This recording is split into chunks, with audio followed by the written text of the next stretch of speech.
Assalamualaikum warahmatullahi wabarakatuh dan salam sejahtera. So, hari ini, video hari ini berkenaan dengan bab 6 elektrokimia, bawah topik 6.1 sel elektrolitik. Okey, apa yang dimaksudkan dengan sel elektrolitik? Tapi sebelum kita masuk pada sel elektrolitik, kita tengok dulu apakah dia yang dimaksudkan dengan elektrokimia. So, elektrokimia ialah kajian tentang hubung kait antara fenomena elektrik dengan kimia. Okey, di bawah elektrokimia terdapat dua jenis sel elektrokimia iaitu sel elektrolitik dan sel kimia. Okey, so apa yang dimaksudkan dengan sel elektrolitik? Okay. Sel elektrolitik dia terbentuk ataupun terbina daripada penggunaan arus elektrik yang mengalir melalui elektrolit akan menghasilkan tindak balas kimia. Jadi itu yang dinamakan sel elektrolitik. Okay, dia menggunakan arus elektrik. Okay, tenaga elektrik itu ditukarkan menjadi tenaga kimia. Dan apa yang dimaksudkan dengan sel kimia? So, sel kimia dikenali juga sebagai sel voltan atau sel galvani. Okay. So, dalam sel kimia, perubahan kimia yang berlaku akan menghasilkan arus elektrik. Okay. Jadi, dalam sel elektrolitik, perubahan tenaga yang berlaku ialah tenaga elektrik kepada tenaga kimia. Dalam sel kimia, perubahan tenaga yang berlaku ialah tenaga kimia bertukar kepada tenaga elektrik. Baik, seterusnya kita tengok apa yang dimaksudkan dengan proses elektrolisis. Okey, proses elektrolisis ialah proses penguraian sebatian dalam keadaan leburan atau aqueous kepada unsur juzuknya apabila arus elektrik melaluinya. Okey, so ini adalah satu contoh sel elektrolitik. Okey, kita tengok daripada gambar rajah tadi, kita tengok sel elektrolitik terdiri daripada pertama ialah sumber elektrik. Okey, iaitu bateri. Okey, yang kedua anode. Anode ialah elektrod yang disambungkan pada terminal positif dan katod ialah elektrod yang disambungkan pada terminal negatif. Okey, dan yang keempat ialah elektrolit. Elektrolit ialah cecair yang mengandungi ion bercas positif ataupun kita kenal sebagai cation dan ion bercas negatif yang kita kenal sebagai anion.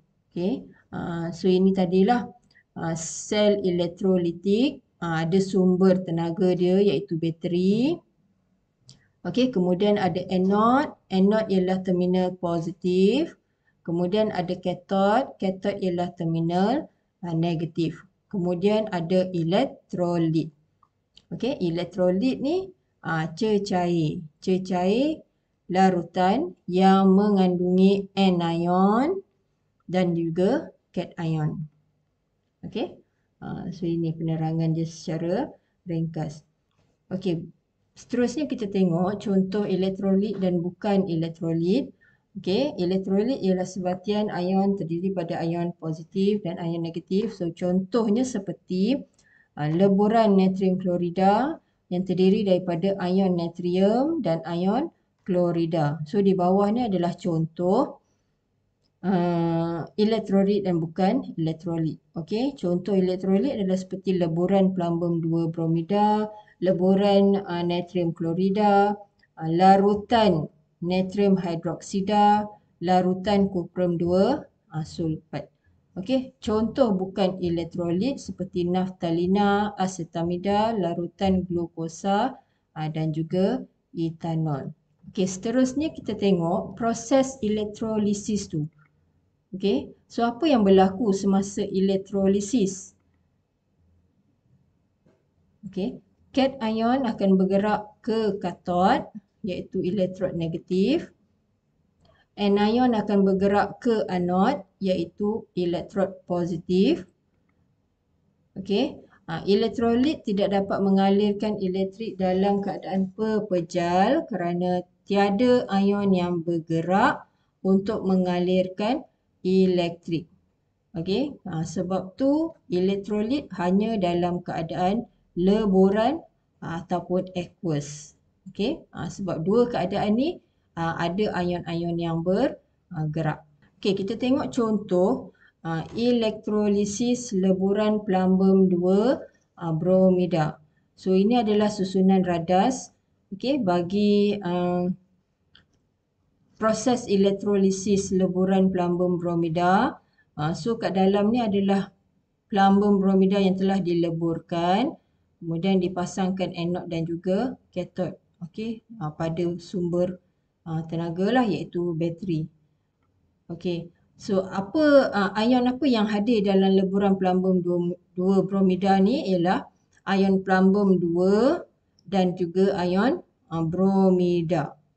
Okey. So ion plumbum 2, ion plumbum akan bergerak ke katod yang bercas negatif. Okey. So ini dibesarkan gambar ni. Okey. So ini adalah anod yang bercas positif dan ini adalah katod yang bercas negatif. Jadi ion positif akan tertarik ke elektrod yang bercas negatif. Okey. So ion plumbum 2 campur ni dia akan pergi ke katod yang bercas negatif. Okey. Ion bromida yang bercas negatif tadi dia akan bergerak pergi ke anod yang bercas positif.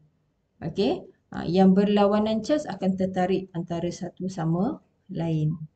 Okey, seterusnya kita tengok contoh elektrolisis larutan kuprum 2 sulfat. Tadi kita tengok leburan, sekarang kita tengok larutan. Okey, ini adalah susunan radas bagi elektrolisis larutan kuprum 2 sulfat. Okey, so pertama sekali kita tengok ion yang hadir dalam larutan kuprum 2 sulfat ialah dia ada ion kuprum 2 campur, dia ada ion sulfat. Okey, kemudian disebabkan dia adalah larutan, so dia ada ada air dalam molekul air dalam larutan kuprum 2 sulfat. So molekul air tadi dia ada ion hidrogen dan juga ion hidroksida. Okey, jadi kalau dalam larutan dia mesti ada ion hidrogen dan ion hidroksida dari molekul air tadi. Okey, so sekarang ni kita tengok ion apa yang tertarik ke katod. Okey, katod ialah terminal negatif sini. So ion yang tertarik ke katod ialah ion yang bercas positif iaitu ion kuprum 2 campur dan ion hidrogen. Kemudian ion-ion negatif, ion sulfat dan juga ion hidroksida akan bergerak pergi ke anod yang bercas positif. Okey, nanti kita sambung video seterusnya berkenaan dengan elektrolisis juga dalam bahagian yang kedua. Terima kasih kerana menonton video penerangan saya dan kita jumpa pada video yang akan datang. Terima kasih. Assalamualaikum.